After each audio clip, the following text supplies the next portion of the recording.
എല്ലാവർക്കും എൻ്റെ മറ്റൊരു വീഡിയോയിലേക്ക് സ്വാഗതം. ഇന്നത്തെ വീഡിയോ എന്ന് വെച്ച് കഴിഞ്ഞാൽ നമ്മൾ അയർലൻഡിൽ വന്നു കഴിഞ്ഞാൽ നമുക്ക് എല്ലാവർക്കും എന്താ പറയുക, ഫാമിലിയായിട്ടാണെങ്കിലും ബാച്ചിലറായിട്ടാണെങ്കിലും നമുക്കിവിടെ നിൽക്കണം എന്നുണ്ടെങ്കിൽ നമുക്കൊരു കാർ വേണം. അപ്പം കാറില്ലാതെ ഇവിടെ നിൽക്കുന്ന കാര്യം ഭയങ്കര ബുദ്ധിമുട്ടാണ്. അത് ഇവിടുത്തെ ക്ലൈമറ്റും ഇവിടുത്തെ വർക്കിൻ്റെ ഒരു ബേസൊക്കെ വെച്ചുകൊണ്ട് നമുക്ക് അത്യാവശ്യം നമുക്ക് കാർ വേണ്ടത്. അപ്പം അയർലൻഡിൽ വന്നതിന് ശേഷം നമുക്ക് ബ്രാൻഡ് ന്യൂ കാർ, ഏറ്റവും പുതിയ കാർ മേടിക്കുന്നതിന് എന്തൊക്കെ പ്രൊസീജിയറാണ്, എങ്ങനെയാണ് മേടിക്കേണ്ടത് എന്നുള്ളതിനെക്കുറിച്ചുള്ളൊരു വീഡിയോ ആണ് ഞാൻ നിങ്ങളുമായിട്ടൊന്ന് ഷെയർ ചെയ്യാൻ പോകുന്നത്. ഇന്ന് എൻ്റെ ഒരു ഫ്രണ്ട്, ഇൻറ്റിമേറ്റ് ഫ്രണ്ട് ഇവിടെ അയർലൻഡിലൊരു പുതിയൊരു ബ്രാൻഡ് ന്യൂ കാർ മേടിക്കാൻ പോവാണ്. അപ്പം അദ്ദേഹത്തിനോട് തന്നെ നമുക്ക് ചോദിച്ചറിയാം.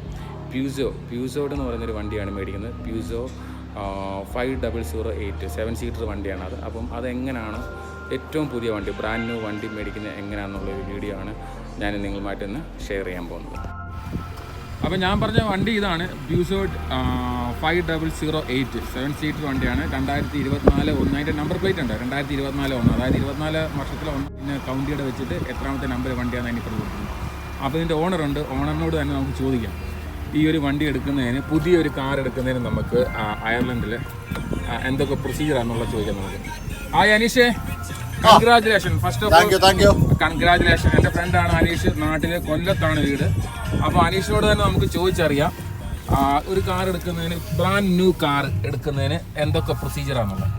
നമുക്കൊരു ബ്രാൻഡ് ന്യൂ കാർ എടുക്കുന്നതിന് നമ്മൾ ഇവിടെ വന്നിട്ട് 3 വർഷമായിരിക്കണം. അവരുടെ ക്രൈറ്റീരിയ ആണ് ഞാനീ പറയുന്നത്.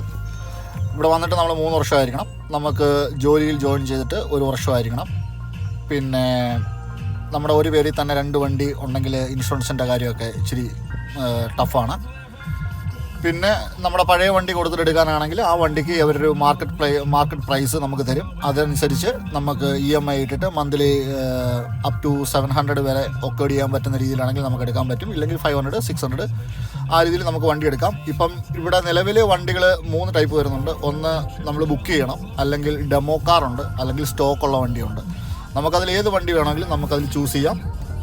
ഇതിനകത്ത് ഡെമോ കാറിന് കുറച്ച് പ്രൈസ് വ്യത്യാസം വരുന്നുണ്ട്, കാരണം അത് ഡെമോ കാറാണ്. അതുകൊണ്ട് ഇച്ചിരി പ്രൈസ് വ്യത്യാസം വരുന്നുണ്ട്. പിന്നെ ബുക്കിംഗ് കളർ ഡിഫറൻസ് അനുസരിച്ച് നമുക്ക് ഏതെങ്കിലും കളർ സ്പെസിഫൈഡ് വേണമെങ്കിൽ നമ്മൾ ആ കളർ ബുക്ക് ചെയ്ത് കഴിഞ്ഞാൽ അതിന് കുറച്ച് ഡിലേ ടൈം എടുക്കും. അല്ലെങ്കിൽ ഇവിടെ ഉള്ള കളേഴ്സ് നമുക്ക് അവൈലബിൾ ആണെങ്കിൽ നമുക്ക് ഇഷ്ടപ്പെട്ടെങ്കിൽ നമുക്ക് എടുക്കാം. പക്ഷേ ഇതിൻ്റെ എല്ലാം കാര്യം എന്ന് പറയുന്നത് എല്ലാം കൂടെ വരുന്നത് എല്ലാം ഓക്കെ ആണ്, നമ്മുടെ ഭാഗത്തുനിന്നുള്ള പേപ്പർ വർക്കുകളെല്ലാം ക്ലിയർ ആണെങ്കിൽ വിത്തിൻ 2 to 3 days നമുക്ക് വണ്ടി ഡെലിവറി കിട്ടുന്നതാണ്. അതല്ല എങ്കിൽ എന്തെങ്കിലും ഫിനാൻസിൻ്റെയോ അല്ലെങ്കിൽ എന്തെങ്കിലും ലൈസൻസിൻ്റെയോ അല്ലെങ്കിൽ സർട്ടിഫിക്കേഷൻ ഇഷ്യൂ എന്തെങ്കിലും വന്നു കഴിഞ്ഞാൽ അത് മിനിമം ഒരു 1 week വരെ പോകാൻ ചാൻസ് ഉണ്ട്. അപ്പോൾ അനീഷ് പറഞ്ഞ കേട്ടല്ലോ. അപ്പോൾ ഇതൊക്കെയാണ് നമുക്കൊരു പുതിയൊരു വണ്ടി എടുക്കാനുള്ള ഒരു ക്രൈറ്റീരിയ. നമ്മുടെ എന്താ പറയുന്നത്, പേയ്മെൻറ്റ് സ്ലിപ്പ് സബ്മിറ്റ് ചെയ്യണം.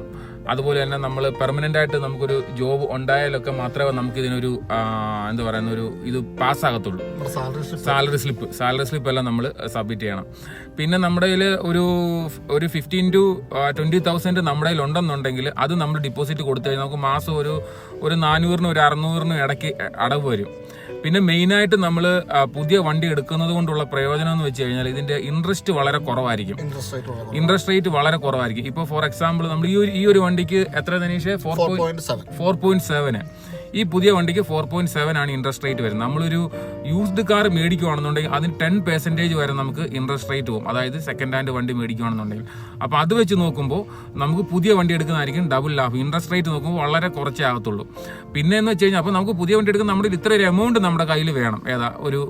ഒരു 10,000 മുതൽ 20,000 ഇൻ ബിറ്റ്വീൻ, അല്ലെങ്കിൽ 15 to 20,000 ഇൻ ബിറ്റ്വീൻ നമ്മുടെ കയ്യിൽ ആദ്യത്തെ ഡൗൺ പേയ്മെൻറ്റ് കൊടുക്കാൻ നമ്മുടെ കയ്യിൽ വേണം. അങ്ങനെ ഉണ്ടെങ്കിൽ നിങ്ങൾക്കും അയർലൻഡിൽ വന്നിട്ട് പുതിയൊരു അടിപൊളി ഒരു ന്യൂ ബ്രാൻഡ് കാർ നമുക്ക് മേടിക്കാനാവും.